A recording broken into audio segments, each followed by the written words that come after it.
The Paris 2024 Olympics were amazing. We finally got to see rock climbing truly represented on an Olympic stage, as well as the debut of Olympic breakdancing and Olympic pranking. France would of course go on to take gold after pranking triathletes into swimming in the River Seine, which is filled with poop. But today we're just going to be talking about rock climbing. A lot happened this year. There are quite a few accusations being thrown around, okay? There's a couple controversies that happened in Olympic sport climbing. Some of the accusations include favoritism, scamming, poor route setting, and even bullying. You are a mean girl! You're a bitch! Here, you can have this. So we're going to go through these controversies one at a time, starting with the first controversy, the men's semifinals. The men's semifinals was like a nude beach. Not a top in sight. This was a barren wasteland of bouldering. I mean, to put it in perspective, an hour and a half into the competition, there were still 0 tops. 17 competitors attempted boulder number 1 before we saw a single top. Big names like Adam Ondra, Tomoe Narasaki, and Alex Megos all lacked the charm to woo this fickle temptress. But one man knew all the right things to say. But he's found one hand on it, and he's using all his strength to try and get the other one on there. And that is the first top we have seen here this morning in the Bourget. Jakob Schubert really got the ball rolling on this semifinal, and soon after him, Serrato and Raku would go on to also send boulder number 1. This would put Jakob and Serrato in the lead until boulder number 2, where Serrato and Raku was the only competitor out of 20 to find a top. Moving on to boulder number 3, this boulder would prove too difficult for any of the 20 competitors to send. This boulder was a series of 3 dynos, each one harder than the last. And this boulder was so difficult that no one could stick the final dyno. This would prove to be the most difficult boulder by far, with many people speculating it was at least V5. Finally, boulder number 4 would prove to be the easiest boulder, as Tomoe Narasaki, Toby Roberts, Sam Abazu, and Adam Ondra would send it. But ironically, both Jakob Schubert and Serrato and Raku would fail to find a top. So the men's boulder semifinals were perfectly fine. Serrato and Raku would take first place with 2 tops, while second through 6th place would all have 1 top. And nobody had any complaints about how Olympic rock climbing was going until the lead section.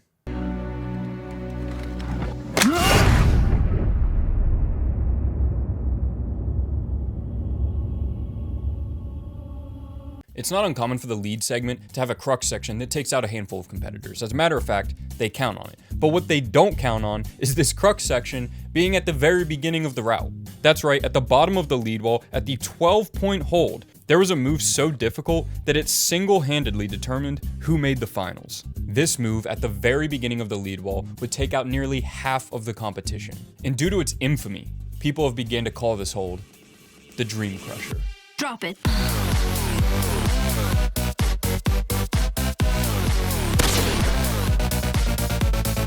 Never before in competition climbing has one hold done so much damage. Articles were written, memes were made, and dreams were crushed. This hold fucked more professional athletes than Kendall Jenner. So it's no surprise that people were pissed. I mean, Tomoe Narasaki went from 2nd place all the way down to 10th just because of this move.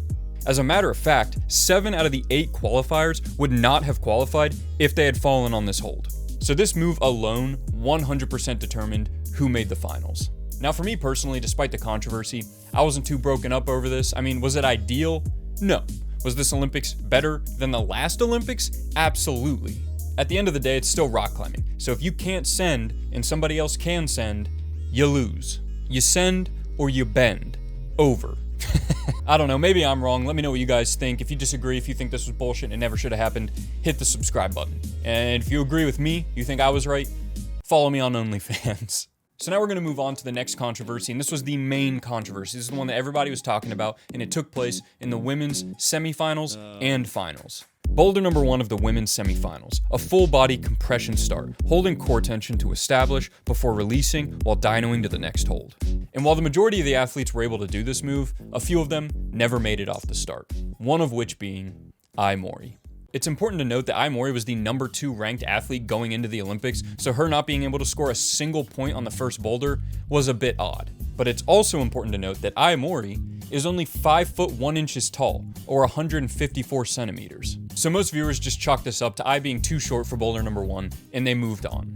Unfortunately, boulder number 2 wasn't much different, as this time it was a series of 3 dynos, each one being progressively harder. This would prove to be another challenge for Mori, as 3 minutes into her round, she had only managed to do 1 move. Then, in typical IFSC fashion, the cameras weren't rolling when this happened. Far. The Austrian team look on. Michael Wilhelm killing for Schubert. Oh, Mori's like all the way at the top. What the fuck? She might top this. There it is. That's honestly all she needs. Yes, please continue showing me footage of the coaches babbling while Mori just happens to be sending the most important boulder of her semifinal. So Mori managed to top boulder number 2, and as I predicted, was unable to do much on boulder number 3. Now this is where fans began to get a bit heated, since this was genuinely a pretty massive dyno, and Mori's height was a huge detriment. Thankfully, boulder number 4 was much more static, which led to Mori securing a second top. And the lead climbing section went exactly as expected, with Mori and Janja Garnbret making it to the very last move on the wall, securing both of them a spot in the finals. So no harm, no foul. Despite the discriminatory route setting in the bouldering semifinals, Mori still managed to secure a spot in the finals. But it didn't stop there. Boulder number 1 of the women's finals, a running start that requires a dyno just to get on the wall, and Mori never even gets off the ground. Boulder number 2, a big step-up dyno on a slab wall. Boulder number 3, another running start with a dyno just to get on the wall. And boulder number 4, a massive step-up dyno that Mori failed to do. At this point, fans were pissed. Sport climbing is a prime example of how Miss Mori is being bullied. It's really infuriating to see short people performing impossible tasks on the Olympic stage. What kind of diversity are you kidding me about? Angry face. Not the first time this has happened for Mori. Absolutely outrageous how she is discriminated against by route setters in this way. Hashtag sport climbing. Mori is such a talented climber, but there's only so much you can do when the route setters make the boulders too high to even start the route. Feeling desperately sorry for Mori at the hashtag Olympic Games. Hashtag bouldering finals. The only one who couldn't even make the start hold, as being the smallest climber at 5'1", she couldn't reach them, even dynamically. Mori has been scammed. She couldn't even start one boulder because of her height. She got scammed! We told her not to invest in CryptoZoo, but she was just so excited by all the cute little animals. People were complaining on Twitter, people were complaining on Instagram, people were complaining on Reddit, people were complaining all over the globe. As a matter of fact, it seemed like the only person not complaining was Mori. Now this can be chalked up to her just being humble, but like the previous controversy, I'm going to play devil's advocate. Because there is one fact, one tiny little detail that completely destroys any credibility in any of these arguments. No scam, no favoritism, no bullying. There is one tiny little piece of information that you need to know.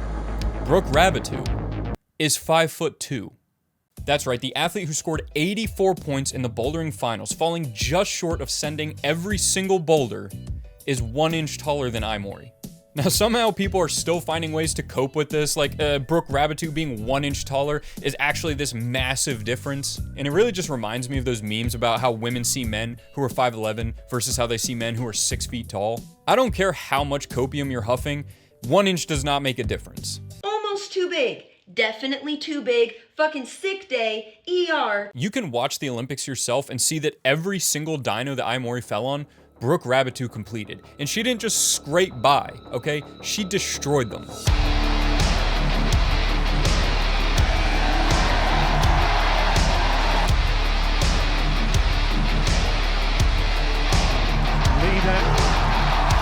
Still to come as well, but now... Also Brooke Raboutou. Got a chance here in in this final, and Brooke Raboutou did it on the 4th attempt. And it wasn't a difference in height that caused this, it was a difference in style. At the end of the day, Mori's just not that dynamic of a climber, but if you put her on a hard static climb, she'll crush it. I mean, she made it all the way to the last move on the lead wall. Twice. Now, unfortunately, this is only good enough to put Mori in 4th place, since Jessica Pills, Janja Garnbret, and Brooke Raboutou all outperformed her in bouldering. So in my opinion, myth busted. Right, there was no scam, no bullying, no favoritism, just good old-fashioned dynos. And one other thing I want to talk about really quick with the women's finals is Brooke Raboutou, because she really came out to play. With Janja Garnbret consistently being the biggest threat in women's sport climbing, it was really cool to see Brooke Raboutou push herself as hard as she did, especially after her performance in the last Olympics. And seeing the final score and just how close Brooke Raboutou was to beating Janja Garnbret was actually pretty insane.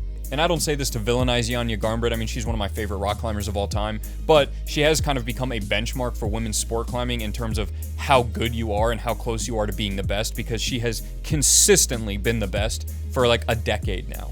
And for those of you that are interested in the men's finals, Adam Ondra, Alberto Hines Lopez, and Paul Yempt all fell pretty far behind in bouldering, which made it impossible for them to podium, despite Adam and Alberto's incredible lead performances. On the other hand, Serrato and Raku, Colin Duffy, and Toby Roberts all dominated the bouldering, while Serrato and Toby went on to perform extremely well in lead, landing them first and second place alongside Jakob Schubert. And while Jakob Schubert and Colin Duffy were extremely close in the end, Jakob's amazing performance on lead gave him a slight lead, which earned him bronze. So that's everything you need to know about the rock climbing Olympics in 2024. Both the controversies, in my opinion, not that big of a deal. Once again, if we're comparing it to last Olympic rock climbing, this was amazing. This is a beautiful competition. It couldn't be any better. If we're comparing it to just a regular IFSC comp, I mean, I would say it's like a 7 out of 10. Like a standard IFSC World Cup is usually a little bit more entertaining than this, but they're trying to figure it out. We're still getting the ball rolling, and hopefully next Olympics, we can have bouldering and lead also separated so we can get more medals for more athletes.